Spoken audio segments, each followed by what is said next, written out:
I have made a lot of mistakes with my hair over the years. A lot of mistakes. A lot. Many mistakes. So many mistakes. I have fried it beyond repair with chemicals and heat. I've had to chop it off more times than I would like to admit. Being that I'm a hairdresser, it's kind of embarrassing. And for an extremely long time, I never felt comfortable going to any kind of event without wearing extensions because my hair always looked bad. No matter what I did, it never looked good unless I had extensions in. When I started YouTube 3 years ago, I looked like this. My hair was thin. It was a horribly unflattering color. It had no glossiness, silkiness, bounce. And no matter how much I styled it, it looked terrible. And then of course I wondered why my hair channel wasn't growing. Over the years, I figured out how to get gorgeous, shiny, damage-free hair without abandoning my hot tools, and today I'm gonna give you 5 amazing tips that you can do too. There is also an awesome giveaway today, so keep watching so that you know how to enter it and so that you can win a prize. Let's go. Tip number 1 is to avoid over-processing your hair with chemicals. Coloring your hair darker or within the same level, especially when done professionally, really isn't that damaging or even damaging at all. However, going lighter is. If you want your hair to be lighter, the cuticle layer needs to be lifted in order for the color to be stripped out of it. And the only real way to do that is through a process called oxidation. And this process can be very damaging. Bleaching your hair does a serious number on it. You will know if you have a lot of damage from bleach because your hair will look just like mine did. It will be flat, dry, brittle, seriously prone to breakage, and you'll have loads of split ends that you cut off and that come right back. What really sucks though is that when you have chemical damage like this, the hair loses elasticity and becomes even more easily damaged by everything else. So for example, if you heat style healthy hair regularly, it will likely be fine as long as you do it properly, and we're gonna get into that in a minute. But if you heat style chemically damaged hair, it will get significantly more damaged because the fibers are just not strong enough to withstand the heat, so they'll break more. So it's this vicious cycle, right? Because the hair doesn't look good unless you heat style it, but the more you heat style it, the more damaged it gets. So what do you do? What do you do about it if you don't want your hair to be its virgin color and you don't want to go darker? That is the real question. I can relate to this because I don't like having my hair one solid dark color either. The way that I get around it is by getting a balayage done only on the top layers of my hair. So a balayage is a hand painted highlight which doesn't start at the root. Because it doesn't start at the root, you don't have regrowth. So I don't have to maintain it very often, hardly ever. I do it like maybe once a year. And because I don't have to maintain it as much, I don't have to lighten the hair over and over and over again. I also keep the light parts at a pretty close level to my natural color, and I tone it to like a mid-level brown and not a light blonde, because the lighter you go, the more damage you cause. So this gives me just enough dimension in the hair that I'm happy, but not so much that there's a significant amount of damage done. If you just cannot live without significantly lighter hair though, I recommend that you always invest in a bonder. So most salons will carry Olaplex or something like Olaplex, which acts as an insurance policy against breakage. It gets put into the bowl of lightener, and as your hair is lightening, the Olaplex reforms the disulfide bonds that make up the hair. So basically, it allows you to bleach your hair lighter without it breaking off. Tip number 2 is to do regular hair treatments to correct any of this damage that you've done with chemicals or with heat. Not all treatments are the same. Not all of them are the same. So you really need to know what you're using before you even waste your time using it. There are some that work really well, and then there are products that coat the hair shaft so it feels softer for a hot minute, but it's not actually doing anything. So you want to stay away from those low quality products, and you want to invest in products that are super high quality and that actually deliver results, or else it's just like a huge waste of time. I just discovered a really awesome Korean hair brand called Lador. I've been using so many of their products lately, and I am loving all of them. Lador's whole mission is to offer salon quality hair care from home, and honestly, they deliver that. The products are beautiful. They are amazing. When I got them in the mail, when I got this PR package, I was like, wow, these are really like really, really nice. Trust me, you guys won't be disappointed if you order some of these. These products are seriously, seriously beautiful. There is one product in particular that I'm dying to share with you. This is called the Perfect Hair Fill Up, and it is a water-free liquid concentrate that delivers nutrients, proteins, repairs damage, and locks in moisture. It is an amazing, intensive treatment for severely damaged hair, and people love this product. Adore has sold over 1 billion ampules globally, and I can definitely see why. This is how it works. You want to mix the Perfect Hair Fill Up with cold water in a 1-to-1 ratio and stir it until it morphs into a cream. This process here is called hydrolyzing, and what's happening is the product is releasing fresh proteins to nourish the hair.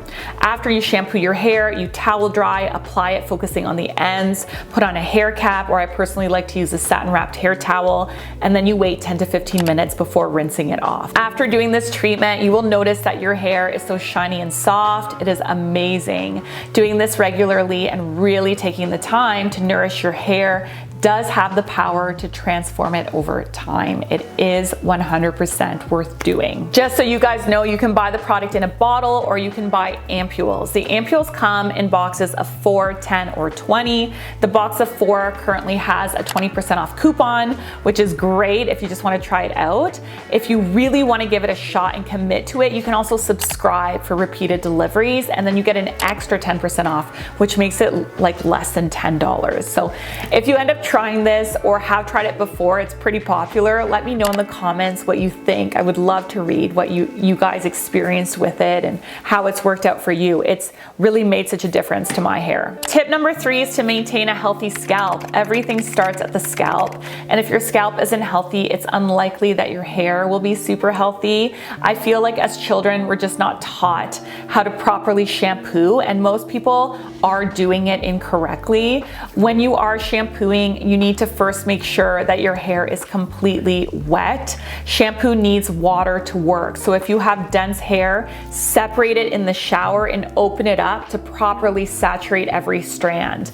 Then focus your shampoo on the entire scalp and not on the ends. The first shampoo will pick up oil and build up, and it likely won't lather a lot. The second shampoo will actually be able to cleanse the scalp, and you'll notice that it will lather a lot more. If you are only shampooing once, then you should try shampooing twice. It will make a huge difference to the health of the scalp and also to the overall softness of the hair. If you have issues with dry scalp, you can also add an inexpensive shampoo brush into your routine to exfoliate the skin as you are cleansing. I made an entire video about common hair washing mistakes that people make, so I will leave a link to that video in the pinned comment below in case you want to learn more. If you are still struggling with your scalp health and you are properly shampooing already, Adore also has a scalp tonic that is targeted towards alleviating scalp itchiness, removing dandruff, and even preventing hair loss. It comes in this bottle, and all you have to do is spray it into the scalp 2 or 3 times and then massage it in every day. This is really good if you are the type of person that just struggles with those scalp issues. You're doing everything right, you can't get around it. Adding something like a tonic to your routine may be like the perfect solution for you. If you want more than this, if you want a treatment style product instead or even as well to use together, you can also get an ampule style product that's really cool. This one is specifically made for super sensitive scalps and for people who have weak thinning hair or hair loss. It has 6 types of peptides, which makes the hair super glossy, plant-based oils for hydration, and it also has menthol, which is so cool and refreshing on the head. You just apply it after shampooing on wet hair, you massage it in while focusing on the damaged areas, and then you rinse it off. I am actually going to be giving away both of these products to a few lucky viewers. So in the comment section, tell me what is the biggest issue that you have with your hair or scalp. What is your biggest struggle? I will be announcing the winners 2 weeks from today in my community board, so come back and check that to make sure that that you do not miss it. Tip number 4 is to heat style your hair using only the amount of heat that you need and no more. This doesn't mean that you can't heat style. I heat style my hair every time I wash it and it's in great shape now, but you should minimize the amount of heat you use so that you still get a good end result at the lowest possible heat setting. I have a friend who has super fine hair. It's relatively straight, and we were getting ready together the other day and I noticed that she was using her flat iron at the maximum heat. That is so unnecessary. She was literally causing damage for absolutely no gain. She would have gotten the exact same result literally with half the heat. So next time you're doing your hair, try dialing the heat down by half and see if you still get the result that you want. There are very few hair types that need maximum heat, and you're probably not one of those people. Before applying any heat, you also want a barrier between the heat source and the hair, and that's where a thermal protection spray comes in. Lador also has an awesome thermal protection spray. The reason that I love this one is because it can be used on wet hair and on dry hair. So when I'm blowing my hair out, I apply it on my wet hair first. And then if I'm doing curls or waves or crimping it or whatever, I apply it on my dry hair before using my hot tools. My favorite thing about this one is that it doesn't leave any kind of sticky residue whatsoever. It reduces static for sure, and it prevents moisture loss, but it's completely weightless. I love that because I've used a lot of heat protectors that have left a weird, sticky, or even too slick of a residue, and it's very annoying. It's especially annoying when you have fine hair. Tip number 5 is not sleeping with your hair wet or putting it up in a tight elastic when it's wet. When your hair is wet, it is at its weakest state. The cuticles naturally lift up, making the hair more vulnerable and prone to damage. So putting it up in a tight elastic in that state will absolutely lead to severe breakage. If you do this all the time and you notice that you have these tiny short hairs at the nape of the neck, that is why. Sleeping with it wet also causes a whole other set of issues. The wetness of the hair and a damp pillow could create the perfect environment for yeast to flourish, including the yeast associated with dandruff. This environment can also lead to unwanted bacteria, skin irritations, itchiness, and dryness. If you regularly sleep with your hair wet and you have scalp issues, this could very much be the reason why, so stop doing it immediately. That's it. Video's over.